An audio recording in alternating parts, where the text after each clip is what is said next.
다음은 큐시트 회의 시간입니다. 오늘의 첫 번째 아이템 김현 기자가 준비했죠? 네, 제가 준비했습니다. 제가 준비한 첫 번째 아이템은요. 김건희 7시간 녹취, 방송 유야무야되냐입니다. 네, 지난주 일요일 MBC의 한 시사 프로그램에서 김건희 씨 녹취 공개를 하면서 굉장히 큰 논란이 일었었는데요.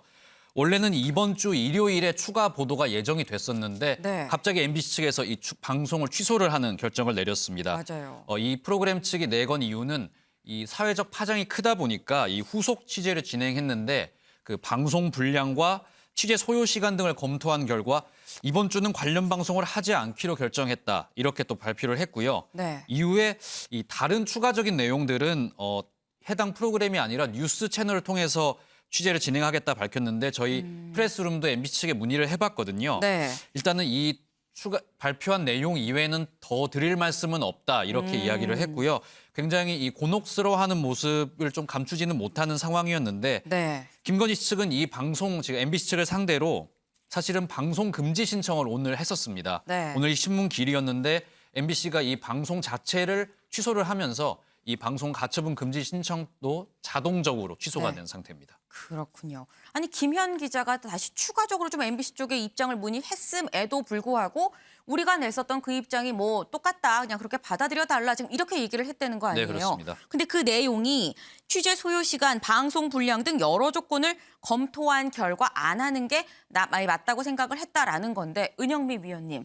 사실 이게 좀 이 구체적인 설명이 잘 안 되는 것 같아요. 좀 두루뭉술한 그런 설명이긴 합니다. 네, 일단 액면 그대로 보면 이제 취재 소요 시간이 부족하고 방송 네. 분량도 잘 안 맞는다 뭐 이런 이유를 들었는데요. 뭐 복잡한 속내가 있을 겁니다. 만약에 이제 저희가 유추를 해 보자면 네. 한마디로 말하면 이제 추가 방송에 대한 부담감이라고 봐야 될 텐데요. 지난 일요일에 그 1차 방송을 했는데 한마디로 말하면 좀 파급력이 없었다. 일부 논란성 발언들, 미투라든가 뭐 예를 들면 무속인 발언이라든가 네. 이런 논란성 발언을 제외하면은 결정적 한방이 없었다. 이런 비판들이 많았었잖아요. 실제로 오히려 그리고 사생활 관련 뭐 줄리라든가 또는 유부남 검사와의 동거설에 대해서 자신이 직접 자신의 말로 해명할 수 있는 기회만 준 거 아니냐라고 여권에서는 오히려 비판의 목소리를 냈고 뭐 그런 상황에서 오히려 내부적으로도 MC 내부적으로도 이러려면 왜 틀었느냐. 그야말로 뭐 그냥 뭐 해석도 없이 그냥 거의 이제 그대로 방송하다시피 했는데 이러려면 왜 틀었느냐는 비판이 안팎에서 아마 제기됐기 때문이라고 봐요. 네. 그렇다면 두 번째로 이제 취소 배경을 좀 살펴보니까 취재라든가 보도 윤리에 대한 부담감들이 작용했을 것 같아요. 왜냐하면은 많이 지적이 됐지만 MBC가 사실 자신이 취재한 게 아니잖아요. 받아서 틀었다는 거. 네네. 그다음에 서울의 소리 원래 취재했던 서울의 소리 이명수 기자도 기자임을 밝혔지만 취재 과정에서 취재하는 것이라는 얘기를 하지 않고 그냥 뭐 누님 뭐 동생 하면서 그냥 사적인 얘기를 하는 것처럼 취재를 한 거니까 취재 윤리를 위반했다라는 그런 지적이 나오고 있는 마당에 그 내용을 MBC 같은 중공영 방송에서 튼다라는 비판이 계속 제기돼 왔거든요. 그런 것들이 아마 기자들도 부담이 됐을 거다라는 거고. 네. 마지막으로 그렇다면은 뭔가 다르게 해야 되는데 2차 방송에서는 네. 1차 방송 때 아마도 중요하다는 걸 다 꺼냈을 거예요. 네. 그럼 2차 방송 때는 더 나아져야 되는데 추가로 더 나아질 게 없고 오히려 어제 열린 방송 TV라고 친여 유튜브 방송에서 서울중앙지법의 국민의힘 측에서 가처분 소송을 냈는데 그 결과가 어떻게 나왔냐면은 MBC에서는 빼라고 한 수사 관련 내용도 유튜브에서 보도해도 좋다 이렇게 나왔어요. 그러면 네네. 오히려 열린공감TV에서 더 많은 내용을 공개할 수가 있는데 MBC에서 굳이 2차 방송을 해서 열린공감TV만도 못한 내용을 방송하는 게 맞느냐라는 필요성이 적다는 판단이 네, 그런 있겠네요. 판단도 있었을 것 같고 그렇다면 MBC가 추가적으로 더 할 수 있는 게 뭐냐 하면은 검증 취재를 해야 돼요. 예를 네. 들면은 그 사생활도 직접 해명만 하게 내두는 게 아니라 예를 들면 김건희 씨가 뭐 하지 않았다. 예를 들면 줄리하지 않았다 하면 진짜 줄리하지 않았는지 검증 취재가 돼야 되는데 이게 간단하지 않잖아요. 시간이 소요되고요. 또 이제 그 MBC 방송 이후에 추가로 공개된 내용을 보면 조국 수사 당시에 당시 원래 구속하려고 하지 않았는데 네. 사안이 커짐에 따라 구속하게 됐다 이런 얘기가 있는데 그런 그렇다면 발언도 그 길 윤석열 후보한테 들었을 거 아니에요? 그럼 윤석열 후보 측 입장도 취재를 해야 되는데 그게 간단치 않거든요. 그러니까 취재 시간도 부족하고 취재할 자신도 없고 뭐 이런 것들이 부담이 돼서 결국은 취소한 게 아닌가. 그리고 무엇보다도 MBC 내부에서 여러 갑론을박이 있었을 것 같아요. 이런저런. 기자들의 부담도 컸을 것 같고요. 그래서 안 하느니만 못한 방송하느니 안 하는 게 낫다. 있다. 이런 결론을 내린 것 같습니다. 네, 이 굉장히 은영미 위원께서 다각적으로 좀 봐서 분석을 해주신 이 내용이었었는데, 근데 어쨌거나 이 MBC가 추가 방송을 하지 않는다고 해도 이 앞서 은 의원께서도 말씀하셨죠. 이 열린 공감 TV에서 뭐 거의 모든 내용을 다 공개할 수 있게끔 지금 된 그런 상황입니다. 지금 녹취를 계속 나눠서 뭐 서울의 소리도 그렇고 열린 공감 TV도 공개할 그런 예정인 거잖아요. 네, 그렇습니다. 이 최초 이 전화 통화를 녹취를 하고 MBC에 이 파일을 넘겼던 서울의 소리 측은 네. 지금 유튜브를 통해서 김건희 씨 녹취를 짧게 편집을 해서 지금 계속 공개를 하고 있는 상황입니다. 네. 김건희 씨가 그래서 이 유튜브 서울의 소리 측을 상대로도 지금 방송 금지 신청을 한 상태인데요. 일단 김건희 측은 이 서울의 소리가 의도적으로 접근을 해서 질문을 유도하고 답변을 받아낸 거다. 네. 이거는 언론의 자유와 무관하기 때문에 방송 금지 신청을 하는 거다. 이렇게 주장을 하고 있고요. 반면에 서울의 소리 측은 MBC한테 이제 파일을 줬지만 MBC가 제대로 공개를 하지 않기 때문에 우리가 하겠다. 이런 주장을 하면서 기자 신분 밝히고 뭐 적법하게 취재를 시작했기 때문에 문제가 없다. 가동도 없기 때문에 이제 지속적으로 공개를 하겠다. 이런 입장을 갖고 있습니다. 법원이 이 공개 이제 가처분 금지 신청에 대해서 오늘 판결을 내릴 예정인데요. 네. 과연 이제 어떤 판결을 내릴지, 법원이 어떤 판결을 내릴지도 정치권에서 지금 관심을 갖고 지켜보고 있습니다. 네, 사실 MBC 가처분에 대해서는 일부만 공개하라고 했었고 열린 공감 TV에 대해서는 뭐 거의 뭐 대부분 많은 부분을 좀 공개도 된다라고 나왔기 때문에 이 오늘 나올 서울의 소리에 대한 가처분에서는 어떤 결과가 나올지도 좀 이 주목되는 부분이긴 합니다. 그런데 이 김건희 씨 쪽에서 뭐 MBC, 서울의 소리, 열린 공감 TV 지금 다 가처분 신청을 걸었어요.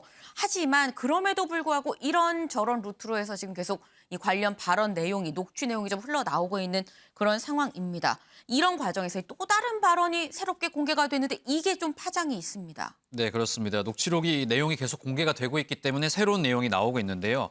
몇 가지 좀 소개를 해드리면 김건희 씨가 지난해 11월 이제 서울의 소리 기자와 통화를 하면서 네. 본인과 이제 처갓집 비리에 대해서 이제 이야기를 했는데 이 마음 먹고 내가 언론 플레이를 하면 우리가 언론 플레이를 하면 다 무효가 될 것이다. 이런 발언이 들어있어서 지금 논란이 되고 있습니다. 네. 여기서 좀 더 들어가 보면 우리가 아직 적극적으로 대응을 안 해서 그렇지 대응을 하면 지지율이 올라갈 거기 때문에 뭐 올라갈 거다 이런 발언도 했고요. 네. 김건희 씨 뭐 본인에 대해서도 내가 거짓말한 게 없기 때문에 추후에 이게 뭐 수사가 들어가거나 하면 하나하나 해명이 될 것이다. 뭐 이렇게 발언하는 내용이 있거든요. 그리고 여기서 또 하나 조금 재밌는 점이 이재명 후보 부인 김혜경 씨에 대해서 이야기를 한 점도 있는데요. 네.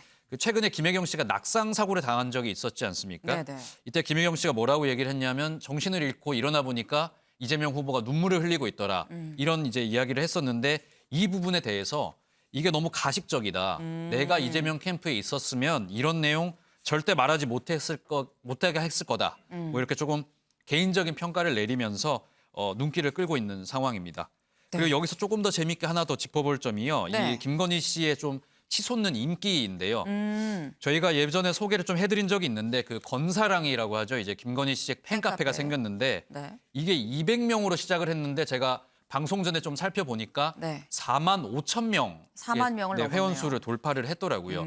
이제 굉장히 많이 늘었는데 이 카페에서 지금 김건희 씨의 캐릭터 그림이 그려져 있는 마스크, 네. 이 상품도 지금 판매를 하고 있는 상황입니다. 지금 보시는 것처럼 김건희 씨 어떤 캐릭터가 박혀 있고 네. 거기에 건사랑 카페 이름이 적혀 있는데 이게 한 장에 1,000원에 판매를 하고 있더라고요. 1,300원. 그렇습니다. 1,300원에 판매를 하고 있더라고요. 이 카페를 한번 살펴보면은 대부분 이 김건희 씨 방송을 보고 그 이후에 가입을 한 사람들이 많은 것 같고요. 이 김건희 씨 어떤 정제되지 않은 이 발언들이 오히려 속 시원했다, 뭐 재밌었다 이런 반응들이 좀 대부분입니다. 그리고 이 팬카페가 이번 주 일요일에 MBC 방송국 앞에서 집회를 가질 예정이라고 하는데 이 방송 이후에 팬카페 규모가 점점 커지고 있는 만큼 네. 이 팬카페는 어떤 식으로든 아마 계속 집단 행동을 하지 않을까 이런 분석이 나오고 있습니다. 네, 지금 이 김건희 씨의 7시간 녹취 내용이 뭐 한 번에 딱 다 공개되는 게 아니라 좀 야금야금 나오고 있는 그런 상황입니다. 야금야금 나오다 보니까 이 논란이 어제 논란 다르고 오늘 논란 다르고 내일 논란이 다르고 이런 상황인 건데 이런 논란 속에서도 지금 어쨌거나 뭐 팬카페가 지금 4만 명이 넘게 지금 회원 수가 증가를 하는 뭐 그런 상황입니다. 이 좀 주목할 만한 부분이긴 한데 이현정 위원님. 네. 뭐 우리는 뭐 팬카페 이런 것보다도 일단 이 김건희 씨가 한 발언 중에서 이런 게 있어요. 마음 먹고 언론 플레이하고 다 까지면 다 무효화된다라고 얘기를 한 게 지금 공개가 됐습니다. 근데 통상 우리가 언론 플레이라고 얘기를 할 땐 긍정적인 의미보다는 좀 부정적인 의미로 좀 많이 쓰긴 해요. 뭐 어떤 의미로 썼는지는 뭐 확인할 수 없는 일이긴 합니다만 이 발언 어떻게 보시나요? 그렇죠. 참 대선이라는 게 보면 어떤 효과가 우리가 이제 부정적일 것이다 하고 이제 예상을 했었는데 네. 이게 또 공개가 돼버리면 또 긍정적인 효과도 낳는 것도 있습니다.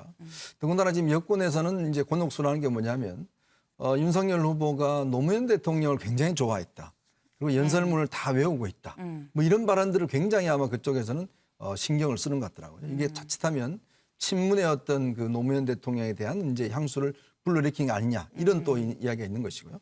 이제 또 한 반면에 지금 이제 공개되지 않는 이제 다르게 공개된 것에 따르면 아무래도 이제 우리가 언론 플레이라고 이야기를 하면 네. 굉장히 이제 부정적인 용어로 많이 쓰지 않습니까? 보통 그렇긴 뭔가 하죠. 언론사에다가 뭔가 어떤 로비를 해서 자기들이 유리하게 나가는 방향으로 하는 것인데 지금 사실은 김건희 씨 같은 경우는 본인의 어머니뿐만 아니라 본인과 관련된 사건들이 그동안 검찰에서 오랫동안 수사를 받았고 지금 도이치모터스 사건 같은 경우에도 거의 2년 가까이 수사를 받았거든요. 네. 뭐 일부는 이제 본인이 직접 해명도 하고 했습니다만은 아직까지 다 해명된 상황은 아니죠. 이제 그렇다 보니까 이런 이야기들 자체가 결국은 어떠한 권력을 이용해서 즉 뭐 야당의 대선 후보라는 그런 권력을 이용해서 언론에게 유리한 방향으로 뭔가 보도를 하게끔 하는 게 아니냐. 이제 이런 우려를 낳고 있는 거거든요.